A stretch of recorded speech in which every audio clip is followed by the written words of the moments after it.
Hello guys, मैं दीपक कुमार प्रजापति। मेरे YouTube channel जैसे प्रजापति में आप सभी का स्वागत है। मैं फिलहाल अभी यहाँ पे कोरिया गांव आया था और देख सकते हैं यहाँ पे शूट कराने की कथा है। आज प्रदीप मिश्रा का लास्ट दिन है और यहाँ पे देख सकते हो बहुत ही ज़्यादा भीड़। और आज लास्ट दिन सुबह 8 बजे तक कथा चालू होगी, इसीलिए देख सकते हो अब अभी से इतने ज़्यादा भक्त लोग आ चुके हैं। अभी तो फिलहाल मैं बाहर में खड़ा हूँ, चलो चलते हैं अंदर की तरफ।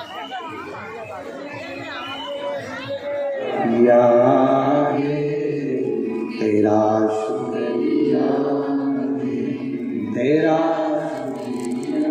सब कुछ दे देता। एक चावल के दाने में वो बल होता है कि भगवान कृष्ण आधा चावल का दाना मुख में लेते हैं और 10,000 ब्राह्मण का पेट भर देते। आधा चावल का दाना जब मेरे भगवान खाए तो 10,000 ब्राह्मण का पेट भर दिया। एक चावल का दाना मेरे द्वारिकानाथ खा लेते हैं तो पूरी पृथ्वी का पेट भर देते हैं। एक चावल के दाने में वो बल, एक चावल वो बल। बस झूठ प्रपंच से दूर रहे। पार्वती मैया,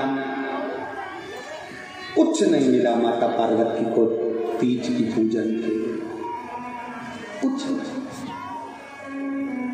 बालू रेत का शिवलिंग बना लिया पार्वती जी ने। कोई वृक्ष की पत्तियां तोड़ के ले आई, वो चढ़ा दी पार्वती। एक चावल का दाना माता पार्वती के पल्लू में बंधा हुआ। एक चावल का दाना माता पार्वती के पल्लू में बंधा हुआ। क्यों?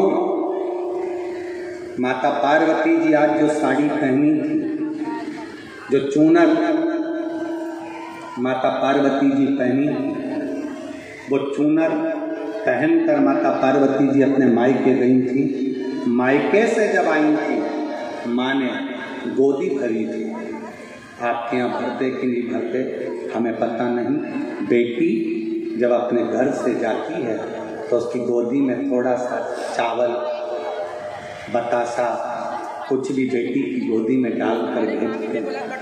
यहाँ पर है कि नहीं ऐसा वो हमें नहीं मालूम, पर हमारे उधर तो ऐसा क्रम है। छत्तीसगढ़ में है, बेटी विदा होती है, ननंद विदा होती है, बहन बेटियां जाती हैं तो उसकी गोदी में थोड़ा सा चावल, बतासा, रुपया जो भी डाला जाता है, तो बेटी पूरा चावल लेकर घर नहीं जाती, वही रख जाती है। उसमें से थोड़ा सा पल्लू में बांधकर ले जाती है, 2 दाने 4 दाने। अब लोग हंसते हैं आज के ज़माने में, अगर बेटी को चावल का दाना दे दो और बेटी पल्लू में बांध के ले जाए तो लोग हंसे हैं, पर उस चावल का महत्व क्या है? बेटी जब अपने मायके से जाती है तो उसकी गोदी में चावल का दाना क्यों दिया जाता है? बेटी जब अपने मायके से जाती है तो उसकी गोद भरकर क्यों भेजा जाता है?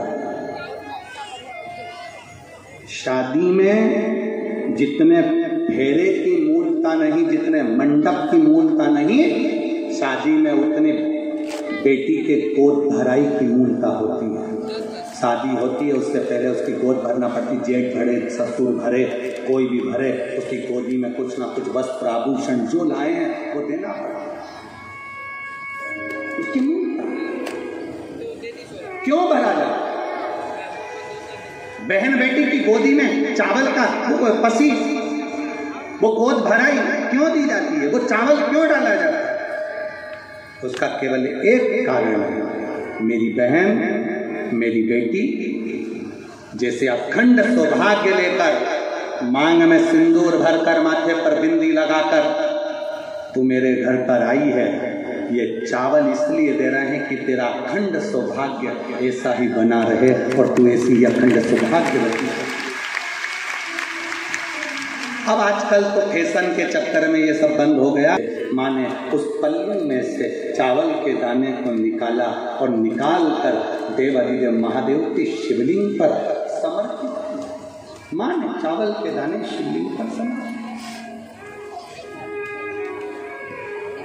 रात भर माता पार्वती जी जागी, तीज का व्रत किया। सुबह देवादिदेव महादेव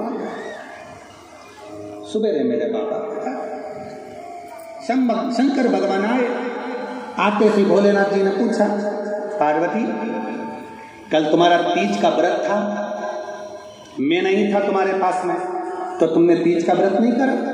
पार्वती जी बोली, अभी सुबह के टाइम तो मैंने आपका पार्थिव शिवलिंग का निर्माण कर कर बालू रेत का शिवलिंग बनाया, उसको विसर्जन करा, पूजन करी, अभी करी। मैं नहीं मानता कि तुमने पूजन करी। पूजन का सामान कहां से आया? पार्वती जी बोली, पूजन का सामान तो नहीं था, पत्तियां तोड़कर चढ़ा दी थी, एक चावल का दाना मेरी माँ के घर का बंदा था, वो चढ़ाया। कहाँ करी थी पूजन? यही करी थी। अब समुद्र की लहर ऐसी आती है कि जहां पर आप लोग गए समुद्र में, समुद्र की लहर ऐसी आती है कि जहां पूजन करी थी वो तो सब पानी में बह गया, रेत जम गई, एकदम प्लेन बर्फी की तरह, खोपरे पाक की तरह। शिव जी ने कहा, कहां करी थी पूजन? पार्वती जी बोली, यहां करी। पूजन तो कहीं दिखी नहीं रही, पूजन तो कहीं पर नजर ही नहीं आ रही। पार्वती जी बोली, हमने पूजन यही करी थी, आपको विश्वास नहीं है? नहीं, आपने पूजन करी तो पूजन जहां होती है वहां कुछ ना कुछ थोड़ा बहुत तो होता ही है। पंडाल उड़ जाएगा, व्यासपीठ चली जाएगी, कैमरे वाले चले जाएंगे, साउंड वाले चले जाएंगे, टीवी वाले चले जाएंगे, दरी उड़ जाएगी।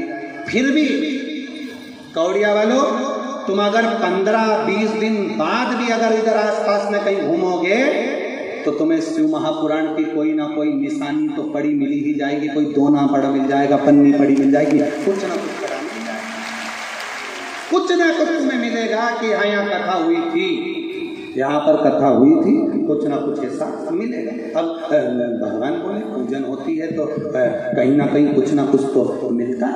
आप बताओ मुझे यहाँ पर क्या है, क्या पड़ा है? पूजन का कोई साहित्य, पूजन का कोई सामान दिख नहीं रहा।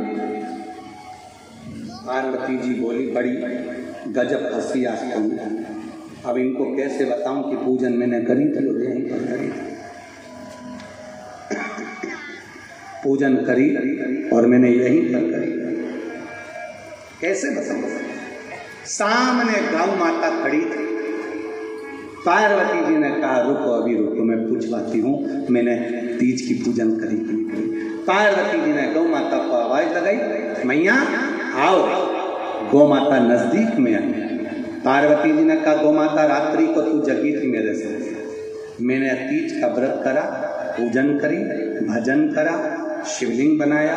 गौ माता बोल, मैंने रात्रि को तीज का व्रत करा कि नहीं करा, तू बता। गौ माता ने अपना मुंह खुला दिया। गौ माता ने मुंह खुला। अब जैसे ही गौ माता ने मुंह खिलाया, शिवजी ने कहा, देख ले पार्वती, तूने पूजन किया। पार्वती जी की आंख में जल भर गया। प्रभु आप जानते हो ना, गाय ने तुम्हारे सामने भी एक बार झूठ बोला था ना। शिवजी कहते हैं, मानता हूं, पर आज तो तू प्रूफ दिलवा रही ना। पार्वती जी ने गौ माता के आगे हाथ जोड़कर कहा, मां बोलो, मैंने तीज की पूजन करी कि नहीं? गाय माता ने झूठ बोला। कारण पूजन तो करी थी, पर पूजन का कोई प्रसाद, कोई भाग गाय को नहीं मिला था, इसलिए गौ माता ने कह दिया। पार्वती ने कोई पूजन नहीं करी। पार्वती मैया की आंख से जल बह गया। माँ तो पूजनीय है, पैर में 33 कोटि देवी देवता विराजमान है, धर्म तेरे पथ पर टिका हुआ है माँ, पर तूने झूठ बोला है तेरे मुख से। जैसे जैसे कलयुग बढ़ेगा माँ, तो झूठ बोली है, इसलिए तुझे झूठन खाना पड़ेगा।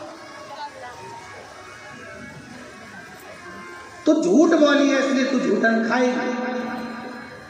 कलयुग जैसे जैसे बढ़ेगा तुझे झूठन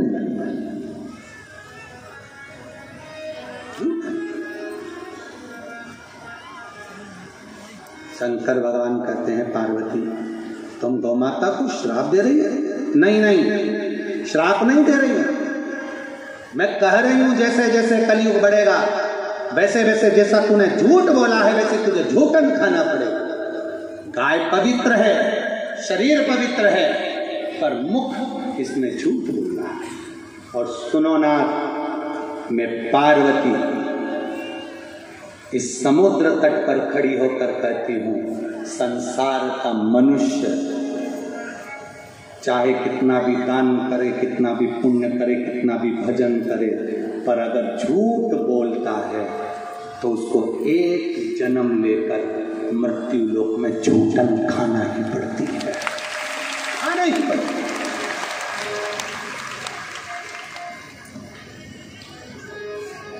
84 लाख योनियों में एक योनि चींटी की भी होती है, 84 लाख योनियों में एक योनि चींटे की भी होती है, 84 लाख योनि में एक योनि झिंगुर की भी होती है, 84 लाख योनियों में एक योनि हमारी गाय की भी होती है, 84 लाख योनियों में एक योनि हमारी कुत्ता की भी होती है, 84 लाख योनि में एक योनि हमारी सुंगर की भी होती है। इस योनि में से हमको निकलना होगा।